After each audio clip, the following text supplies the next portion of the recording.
I sat in the airport, gripping the armrests of my chair so tightly, my knuckles turned white. The loudspeaker crackled with flight announcements, but I wasn't really listening. My heart pounded in my chest, my stomach twisted into knots. I was seconds away from walking away from my entire life, and for the first time in weeks, I didn't feel trapped.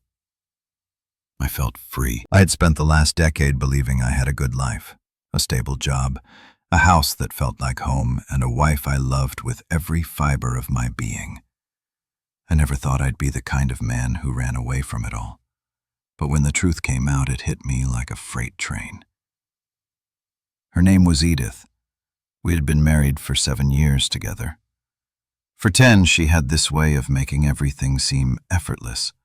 Our life, our marriage, our plans. I thought she was my person, the one who would always be in my corner no matter what. But that was before I learned the truth. The memory of that night still felt like a fresh wound. I had just come home from a late shift, exhausted but happy because I had gotten a big break at work. A promotion was on the horizon, something that could finally give us the life we had always talked about. I wanted to celebrate, but when I walked through the door, my world shifted beneath me. Edith was on the phone, her back to me. She didn't hear me come in. Her voice was soft, almost playful. Then I heard the words that shattered everything. I can't wait to see you again. The time we spent together felt amazing, but we have to be careful. He's been so distracted lately, he hasn't even noticed anything. I froze in place. My heart stopped. My breath caught in my throat for a moment. I thought, maybe, just maybe, I had misheard. Maybe there was some explanation, some ridiculous misunderstanding. But as I stood there watching her twirl a lock of her dark hair between her fingers like a lay-struck teenager, I knew she was betraying me. I didn't make a sound. I didn't burst in demanding answers. I just turned around and walked out the door. The next few days were a blur. I couldn't sleep, couldn't eat.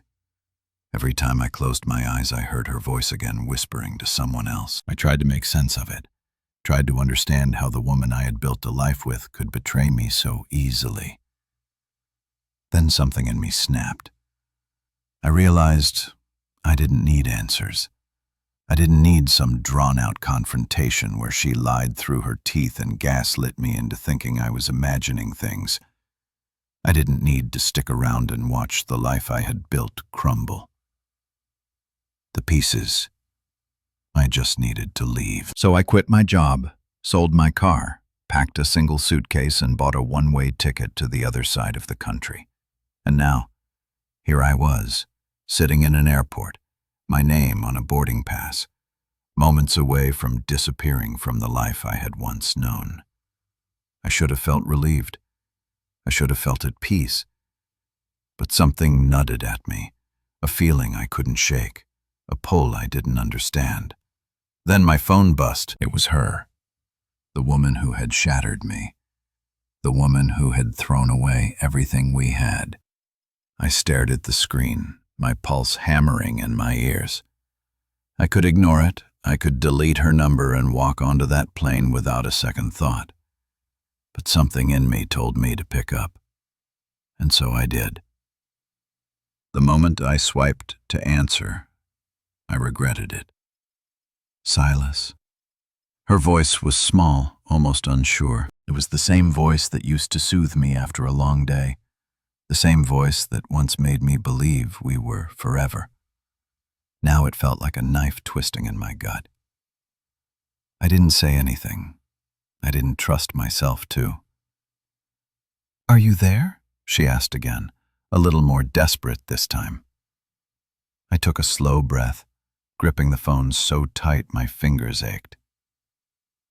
"What do you want, Edith?" My voice came out steady, colder than I expected. Silence, a shaky inhale. Then finally she spoke. I need to see you, please, before you go." I laughed, a hollow, bitter sound that barely felt like my own. You don't get to ask me for anything, not after what you did. I know, she whispered. I know I hurt you, but please just give me a chance to explain. Explain. The sheer audacity of it nearly made me throw my phone. AC, cross the terminal. I had already heard enough. I had already seen enough. And yet a part of me needed to know. Not because I thought she had a valid excuse, there was no excuse, but because I needed closure. I needed to look her in the eyes and see the truth for myself. I checked the time. My flight boarded in 30 minutes. If I was going to leave my old life behind, this was my last chance to settle things once and for all. Against every ounce of logic, I made my choice. Fine. You have 10 minutes. The meeting. The coffee shop near my gate was nearly empty, but my heart was pounding like I was about to walk into a war zone. I spotted her immediately. Edith sat in the corner, hands wrapped around a cup of untouched coffee, her knee bouncing under the table. She looked nervous. She should be. When she saw me, her face crumpled. Silas, say what you need to say. I cut her off as I sat down. No pleasantry, no small talk. Her lower lip trembled. I don't know where to start trying explaining why you threw away 10 years of our life together. I said, my voice sharp. That seems like a good place. She exhaled shakily, her eyes darting to the table, the window, anywhere but me. I didn't mean for it to happen. I almost laughed, the classic line. I had heard it before from friends, from movies, from strangers on the internet. But hearing it from her, it was like a slap to the face. You didn't mean for it to happen. You didn't mean to destroy everything. You didn't mean to lie to me. Over and over again, I was lonely, Silas. She snapped, her voice breaking. You were always working. You were never home, and I felt like I was invisible to you. I clenched my jaw so hard it hurt. So your solution was to betray me. She shook her head quickly. It wasn't like that at first. It started as just talking, and then it turned into something more. I finished for her, throwing her own words back in her face. Her eyes widened, her breath hitching. You heard me. Yeah, I did. The color drained from her face. I wasn't sure if it was shame or the realization that she had nothing left to hide. I should have kept walking. I should have left her sitting in that cafe with nothing but her regrets. But something in her voice, something in the way she said, "There's something else you don't know," hooked me like a fish on a line. I turned back, my fists clenched at my sides. What could you possibly say that would make a difference, Edith? She swallowed hard, her fingers twisting around the edge of her sleeve. I had seen that look before, the look she gave me when she was caught in a lie and trying to soften the blow. It wasn't just one time. For a moment, I thought I misheard her. My ears rang, my pulse roaring in my head like a storm come again. My voice was dangerously calm. She flinched but pushed forward. It wasn't just one time. It wasn't just one person. I laughed. A sharp, bitter sound that had nothing to do with humor. Of course it wasn't. Why stop at one, Silas? Save it. I snapped, my patience unraveling. I glanced at the departure screen. My flight was minutes away from boarding.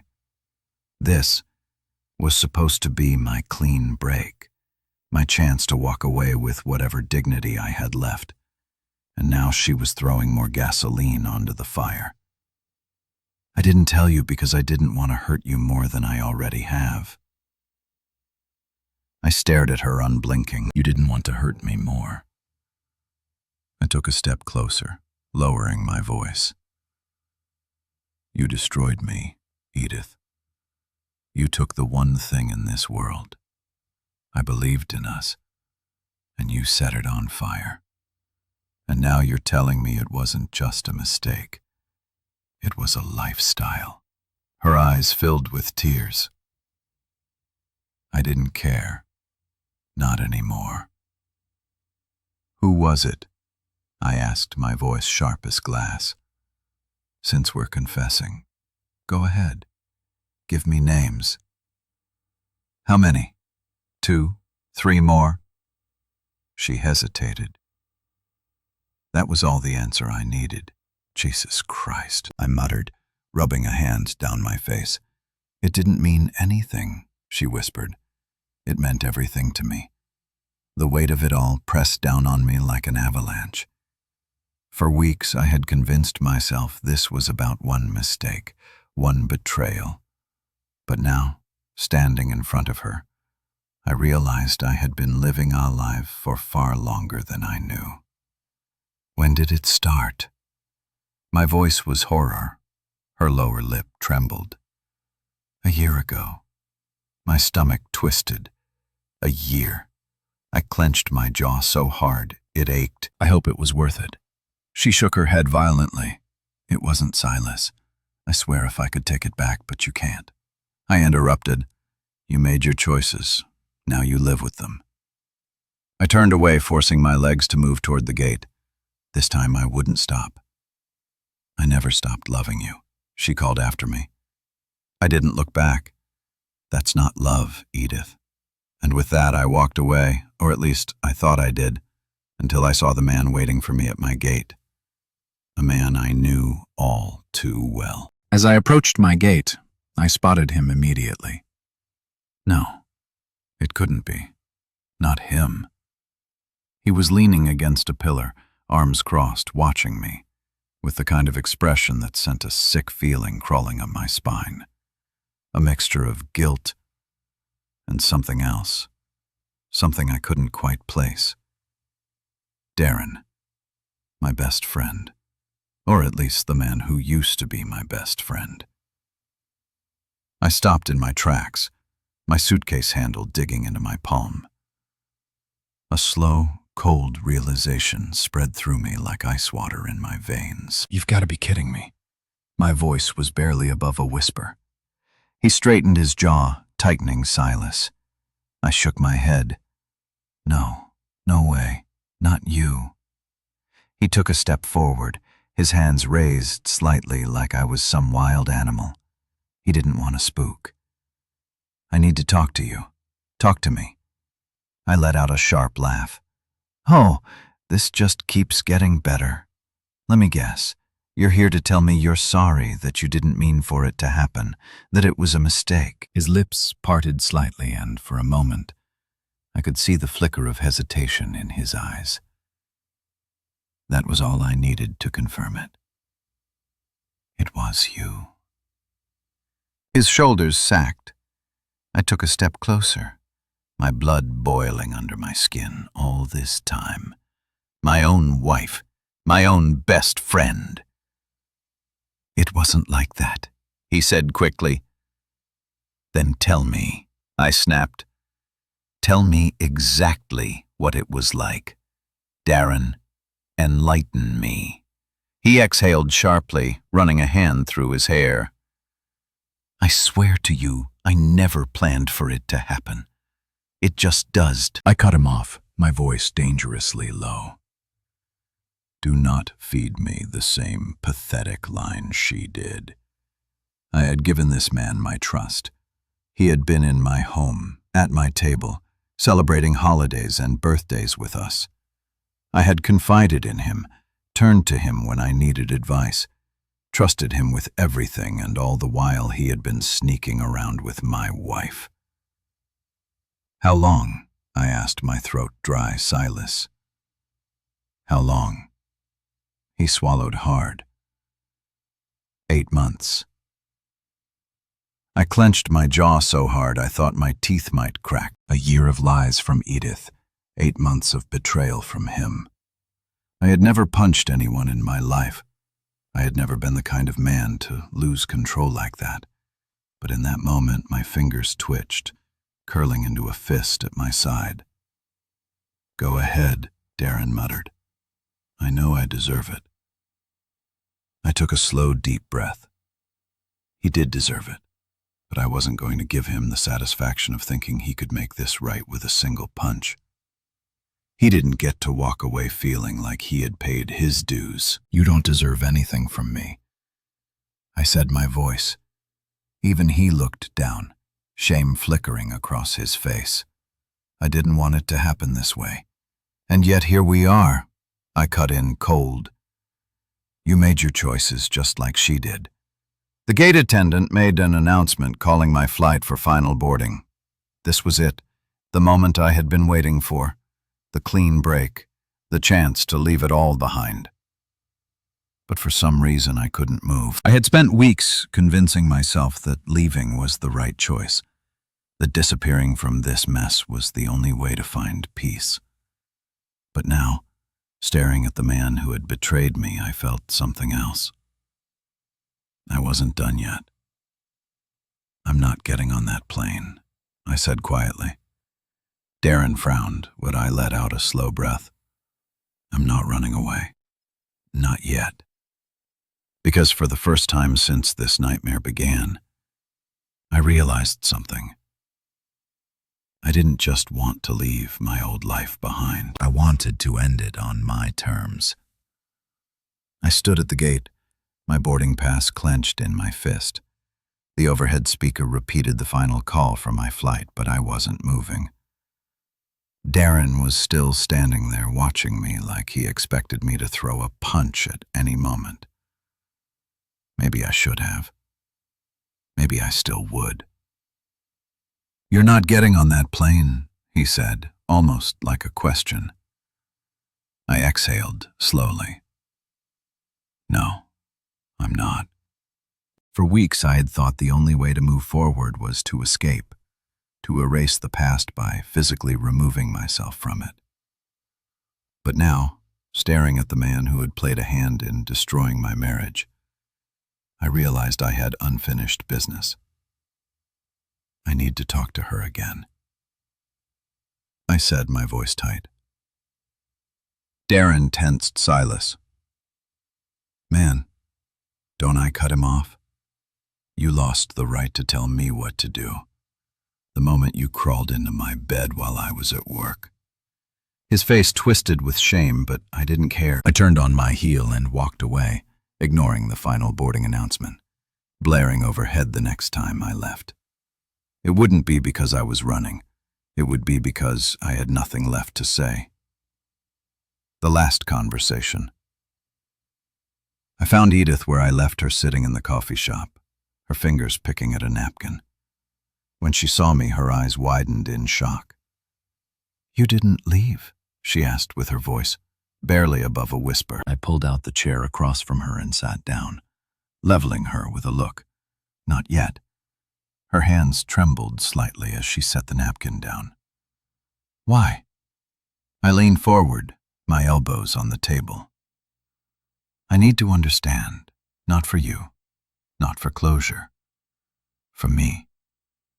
She swallowed hard. "What do you want to know?" "Why him?"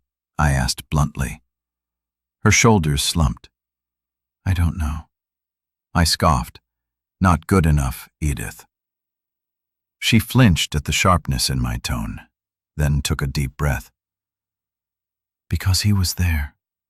My stomach twisted. "You were always working," she continued, her voice barely above a whisper. "You had late shifts, long hours. I felt invisible. I gritted my teeth, so you picked the closest warm body." She winced. "It wasn't like that." "Then tell me what it was like, Edith." My patience was wearing thin. She rubbed at her temples. "It started slow. I didn't wake up one day and decide to betray you. It was little things. Talking, venting, complaining. Then, one night after a few drinks, we crossed a line we couldn't uncross. and then you just kept crossing it. I muttered, tears welled in her eyes. I hated myself for it. Yeah, not enough to stop, though. Silence. She had no defense. How long? I asked, even though Darren had already told me 8 months. She whispered. I shook my head in disgust. 8 months while I was working my ass off for us. You were sleeping with my best friend. And then what? You just came home and played house with me. A tear slipped down her cheek. I wanted to tell you so many times. No, you didn't. I said flatly, because if you wanted to, you would have. You didn't tell me because you wanted to keep having it both ways. She buried her face in her hands, her shoulders shaking. I sagged back, exhaling slowly. You know what the worst part is? She looked up, her red-rimmed eyes locking onto mine. I thought we were happy. I said, my voice thick. I thought I had a wife who loved me. I thought my best friend was just that, a friend. And now I have to live with the fact that the 2 people I trusted most were laughing behind my back. She shook her head. It wasn't like that. Save it, I said, standing up.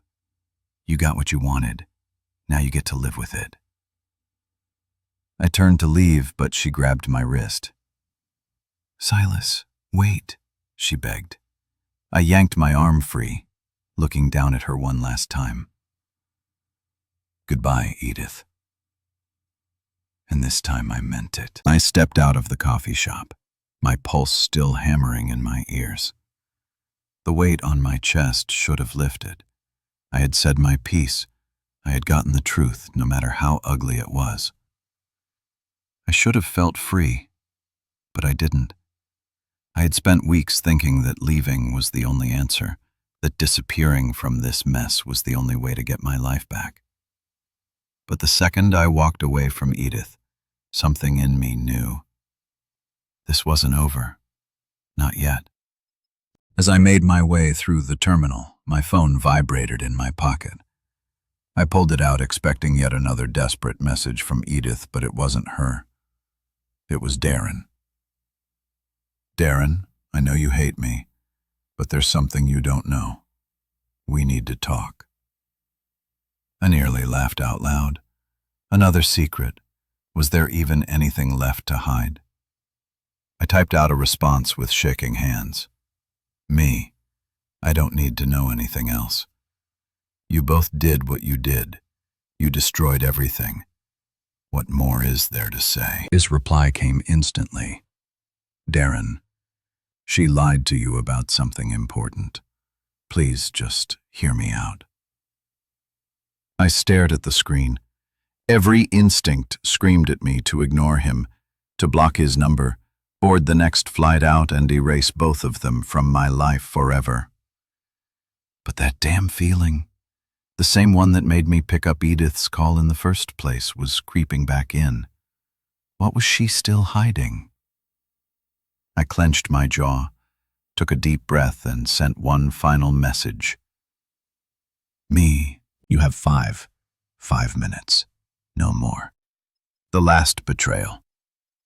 We met in the airport parking lot, away from the crowds. I didn't want an audience for whatever nonsense. Darren was about to spill. He looked like hell. His hair was a mess, his shirt wrinkled, and his hands trembled slightly as he ran them over his face. You look worse than I feel, I muttered. He let out a dry laugh. I deserve worse. Yeah, you do, so start talking. Darren hesitated, his tightening. I swear to you, I never wanted to hurt you. But there's something she didn't tell you. Something she's afraid to tell you. I crossed my arms. Spit it out, Darren. I don't have all day. He exhaled sharply, then looked me dead in the eyes. Silas, she's pregnant. The world tilted. My breath caught in my throat. What? He swallowed hard. She's pregnant, man, and she doesn't know if it's yours or mine. A cold, sickening wave of nausea rolled through me. My hands curled into fists at my sides. You're lying, I said, my voice barely above a whisper. I wish I was, Darren said, shaking his head. But I overheard her on the phone. She terrified Silas. She doesn't know what to do. I took a step back, my pulse roaring in my ears. This was a nightmare, a sick, twisted nightmare. I had spent weeks trying to convince myself I could move on, that I could leave her behind and never look back. But now there was a chance that my wife, the woman who had betrayed me, lied to me, humiliated me, was carrying my child, or worse, his. I turned without a word and started walking back toward the airport. Silas Darren called after me. What are you doing? I didn't stop. I'm going to get the truth. I stormed back into the airport, my fists clenched so tight, my nails dug into my palms. My heart pounded, my breath came in sharp bursts. But my mind was laser-focused. I had to hear it from her. I had to look Edith in the eyes and see if she had the guts to tell me herself. I found her where I left her, sitting at that tiny table in the coffee shop, staring at her phone like she was expecting something. She looked up as I approached, and the second she saw my face, her expression twisted into panic. Silas. Are you pregnant? I cut her off, my voice flat. Her mouth opened, then shut. Don't lie to me, Edith. Not again. Tears welled in her eyes as she looked down at her lap. Her fingers trembled as they twisted in her sweater. Yes, I felt the ground shift beneath me, even though I already knew the answer. Hearing her say it made it real. And you don't know if it's mine or his. It wasn't a question. She squeezed her eyes shut and nodded. I exhaled slowly, my hands shaking the weight of it. All the betrayal, the months of lies, the future I had been ready to throw away. It came crashing down at once. Were you ever going to tell me? My voice was hoarse. She looked up at me, her face pale. I didn't know how I let out a bitter laugh. That's rich, Edith. You knew how to cheat. You knew how to lie to my face every day for a year, but telling me I might be the father of your child, that's where you got stuck. She flinched. I dragged a hand down my face. What were you planning to do? Just wait until the kid was born and guess? Her lip trembled. I don't know, Silas. I wasn't thinking straight. I was scared. I shook my head. You don't get to be scared. Edith not. When you did this to yourself, she swallowed hard. What? What are you going to do? I stared at her, my mind racing. I could walk away. I should walk away. But if there was even a chance that this child was mine, I wasn't sure I could not. Yet, you're getting a paternity test. The second that baby is born, I said, my voice firm, and if it's mine, I will do whatever it takes to make sure you don't get to ruin its life the way you ruin mine. Her breath hitched. Silas, please don't. I held up a hand. I'm done talking to you. When the time comes, I'll be there. For the truth, not for you. Never again for you. Her tears finally spilled over, but I didn't care. I turned and walked away, each step feeling heavier than the last. I had come here thinking I could leave everything behind, but now I had no choice but to stay. Because my future wasn't just mine anymore. And I wasn't leaving until I knew the truth. The next few months were the longest of my life. I moved out immediately, rented a small apartment on the other side of town, far away from Edith and everything she had tainted. I cut ties with Darren for good. There was nothing left to say to him. My job was already gone, but instead of regretting my decision to leave, I took it as an opportunity to start fresh. But the one thing I couldn't walk away from was the uncertainty, the baby, for all the pain Edith caused me, for all the way she had broken me. I couldn't ignore the possibility that an innocent child could be mine. And if it was, I refused to be the kind of man who abandoned his own flesh and blood. So I waited the day the baby was born. I wasn't at the hospital. Edith didn't ask me to be. I think deep down, she knew I couldn't stand to look at her just yet. But the next morning I got the call. "It's a boy," she said softly. "His name is Caleb." I didn't respond right away. I had spent months preparing myself for this, yet the reality of it still hit me like a ton of bricks. "We need the test, Edith," I finally said. "I know the results." 2 weeks later, I sat in my car outside the doctor's office, the sealed envelope in my hands. My entire future was inside this piece of paper. I took a deep breath, my fingers trembling as I tore it open. I read the results once, then again, and then, for the first time in what felt like forever, I let out a breath of pure relief. The baby wasn't mine. I leaned back against the seat, my chest rising and falling as an overwhelming wave of clarity settled over me. It was over. Finally. Completely over. I had no reason to stay anymore. No ties to Edith, no unfinished business. I was free. A new beginning. I packed my bags that night, but this time I wasn't running. I wasn't escaping. I was moving forward. I accepted a job offer in a new city, one that I would have never considered before. I found a small but beautiful apartment overlooking the water, and for the first time in years, I started living for myself. It wasn't easy. Healing never is. There were still nights when the betrayal replayed in my mind. Still moments of anger, of regret, but I refused to let them define me. And then, one day, something unexpected happened. I met someone. Her name was Lena. She wasn't perfect, and neither was I, but she was real. She laughed at my stupid jokes, challenged me in ways I never expected, and never made me feel like I wasn't enough. For the first time in a long time, I didn't feel broken. I felt whole. I had walked through fire, lost everything I thought mattered, and came out the other side stronger.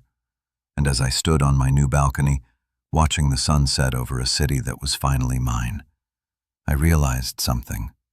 Life didn't end the day Edith betrayed me. It had only just begun.